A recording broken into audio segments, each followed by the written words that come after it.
Everyone, तर तुमचेही मुलं ड्रायफ्रुट्सचे लाडू खायला कंटाळा करतात का? तर हा व्हिडिओ अगदी शेवटपर्यंत नक्की बघा. सो जे काही ड्रायफ्रुट्स होते ते सगळे मी इथे काढून घेतलेले आहे.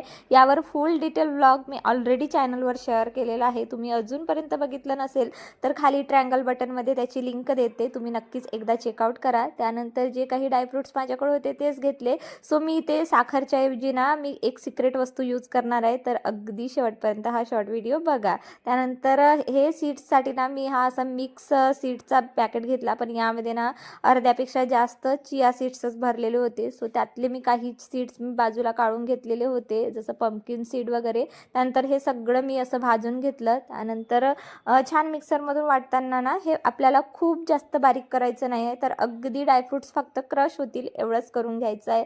आणि त्यानंतर यामध्ये ना मी डेअरी मिल्क सिल्क चॉकलेट टाकलेली आहे, ज्यामुळे मुलं आता खूप आवडीने हे लाडू एन्जॉय करणार आहेत. चला मग भेटूया पुढच्या व्लॉगमध्ये. बाय.